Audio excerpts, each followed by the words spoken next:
Hello everyone, আসসালামু আলাইকুম। আশা করি সকলে ভালো আছেন এবং সুস্থ আছেন। তো আজকে আমরা যে জিনিসটা নিয়ে কাজ শিখবো সেটা হলো হেডার অ্যান্ড ফুটার। তো হেডার বলতে আর ফুটার বলতে আমরা যে জিনিসটা বুঝি সেটা হলো হেডার মানে হলো উপরে আর ফুটার মানে হলো নিচে। ঠিক আছে? তো দেখুন আমাদের কিন্তু এখানে একটা পেজ আছে, ঠিক আছে? তো এখানে দেখতে পাচ্ছেন আমাদের একটা পেজ আছে। তো পেজটাতে আমাদের হেডার বলতে যেটা বোঝায় সেটা হলো এই যে উপরের অংশটা আছে সেটা হলো আমাদের হেডার অংশ, আর যে পেজের নিচের অংশটা আছে সেটা হলো আমাদের ফুটার অংশ। ঠিক আছে?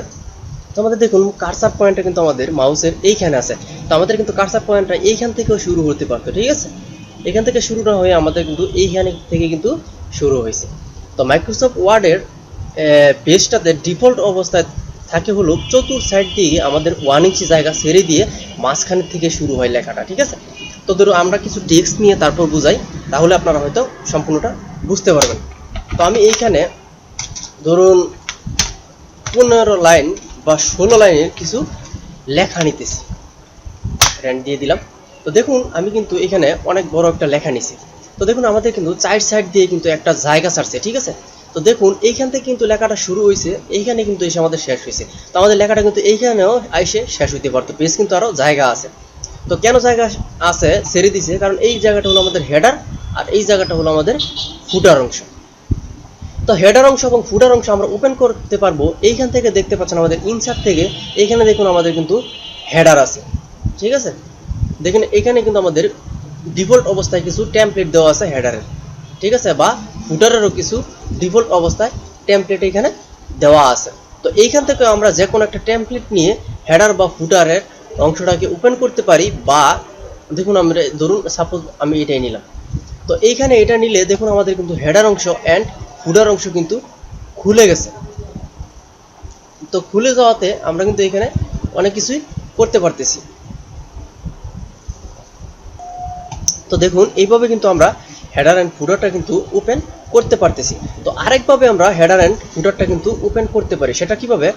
তো এইখানে যদি হেডার অংশে এসে আমি যদি ডাবল ক্লিক করি মাউসের, তো দেখুন আমরা কিন্তু হেডারটাকে ওপেন করতে পারতেছি। তো হেডারটা ওপেন করার সাথে সাথে দেখুন আমাদের কিন্তু ফুটারটাও কিন্তু এখানে ওপেন হয়ে গেছে। তো ঠিক আছে? তো দেখুন এখানে কিন্তু ফুটার লেখা আছে বা এখানে কিন্তু হেডার আমাদের লেখা আছে। তো এভাবে বুঝতে পারবেন। তো এইখানে ধরুন আমি লেখলাম, ধরুন আমাদের একটা কম্পিউটারে কোর্সের নামটাই লিখলাম, ঠিক আছে? ধরো কম্পিউটার বেসিক টু অ্যাডভান্স। এখানে আপনারা যেমন দেখুন প্রশ্নপত্র টাইপ করার সময় এখানে লেখে, তো এইগুলো লিখতে পারবেন আর কি। কম্পিউটার বেসিক টু কোথায় চলে গেল, বেসিক টু অ্যাডভান্স হয়েছে। তো এখানে ধরুন লেখলাম হলো সাবজেক্ট, SUB, সাবজেক্ট হলো কি আমাদের কম্পিউটার। আর এইখানে হলো টাইম, টাইম হলো 1 আওয়ার। ধরুন লিখে নিলাম, ঠিক আছে? তো এইভাবে চাইলে আপনারা লিখতে পারেন। ধরুন এইখানে আমি কিছু একটা লিখতে পারবো ফুটারের মধ্যে, ধরুন নেক্সট পেজ, নেক্সট পেজ। তো দেখুন আমরা কিন্তু এখানে কিন্তু লিখতে পারছি, ঠিক আছে? তো দেখুন এখানে কিন্তু আপসা আকারে আমাদের হেডারটা আসছে অ্যান্ড ফুটারটা কিন্তু আপসা আকারে আসছে। তো এইভাবে বুঝতে পারবেন এখানে কিন্তু আমাদের হেডারটা থাকে এইভাবে অ্যান্ড ফুটারটা থাকে এইভাবে। তো এখানে যখন আমি হেডারটাকে এইভাবে ক্লিক করে ওপেন করতে পারি, বা এখান থেকে কিন্তু হেডারটাকে আমরা ওপেন করতে পারি, বা ফুটারটাকে এখান থেকে আমরা ওপেন করতে পারি। তো আমি হেডারটাকে আবার এখান থেকে আমি ওপেন করলাম।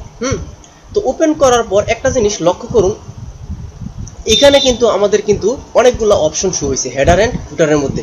তো এইগুলো পরবর্তী ভিডিওতে আমি সমস্ত কিছু বুঝিয়ে দিব, এখানে তো আপনারাও চাইলে শিখে নিতে পারেন, ঠিক আছে? তো এইখানে দেখুন একটা অপশন আছে যেটা হলো header from top and header from bottom, ঠিক আছে? তো ধরুন আমার এই লেখাটাকে চাচ্ছি আমি একটু নিচে নামাইতে, ঠিক আছে? তো এইখান থেকে যদি আমি বটমে ক্লিক করি, না এটা হচ্ছে ফুটারের অংশ, এই হেডার থেকে যদি আমি এইখানে এখান থেকে যদি আমি নিচে ক্লিক করি, দেখুন আমাদের কিন্তু লেখাটা কিন্তু উপরে চলে গেছে, ঠিক আছে? এখান থেকে যদি আমি উপরেরটাতে ক্লিক করি, দেখুন আমাদের লেখাটা কিন্তু জায়গা ছেড়ে দিয়ে নিচে আসতেছে। তো এইভাবে চাইলে আপনারা লেখাটাকে উপরে নিতে পারবেন এবং নিচে নিতে পারবেন। ঠিক সেমভাবে ফুটারেরটাও আপনারা নিচে নিতে পারবেন অ্যান্ড উপরে নিতে পারবেন, ঠিক আছে?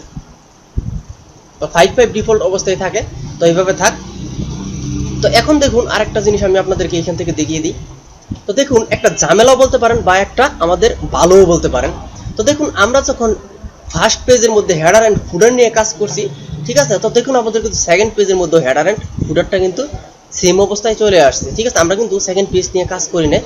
আমি যদি কন্ট্রোল ইন্টার দিয়ে আরেকটা পেজ নেই, দেখুন আমাদের কিন্তু সেই পেজটার মধ্যে হেডার অ্যান্ড ফুটার কিন্তু আমাদের চলে আসছে।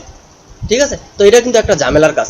তো এইগুলা সমস্ত কাজ আমরা কিভাবে রিমুভ করতে পারি, তো পরবর্তী ভিডিওতে ডিফারেন্ট পেজে আমরা কিভাবে ডিফারেন্ট হেডার অ্যান্ড ফুটার নিতে পারি সেই অপশনগুলো আমরা দেখব। তো এই ভিডিওতে আরেকটু কাজ আমি আপনাদেরকে দেখাই দিই।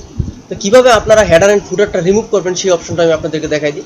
এখান থেকে আপনারা ইনসাইডে যাবেন, তো হেডার অ্যান্ড ফুটারের মধ্যে হেডারে ক্লিক করার পর এখানে হেডারের সর্বশেষ নিচে দেখতে পাচ্ছেন আমাদের রিমুভ হেডার নামের একটা অপশন আছে। তো এই রিমুভ হেডার থেকে যদি আমি এখানে রিমুভ হেডার ক্লিক করি, দেখুন আমাদের কিন্তু হেডারটা কিন্তু চলে গেছে। আবার সেমভাবে ফুটারটাও যদি আমরা রিমুভ করতে চাই, ঠিক আছে, বা হেডারটা রিমুভ করতে চাই, এভাবেও করতে পারেন। যদি আমি এখান থেকে সম্পূর্ণটা সিলেক্ট করে এখান থেকে কেটে দিয়ে ব্যাক স্পেস দিয়ে মুছে দিয়ে যদি আমি আবার এখান থেকে হেডার অ্যান্ড ফুটারটা ক্লোজ করে দিই, দেখুন আমাদের কিন্তু চলে গেছে। সেম অবস্থায় কিন্তু প্রত্যেক পেজ থেকে চলে যাবে। হেডার ফুটার এইভাবে আপনারা চাইলে রিমুভ করতে পারেন। তো আশা করি এই ভিডিওটা থেকে আপনারা বেসিক থেকে কিছু ধারণা পেয়েছেন। তো পরবর্তী ভিডিও দেখার আমন্ত্রণ জানিয়ে আজকের মতো ভিডিও থেকে বিদায় নিতেছি। আসসালামু আলাইকুম ওয়া রাহমাতুল্লাহি ওয়া বারাকাতুহু।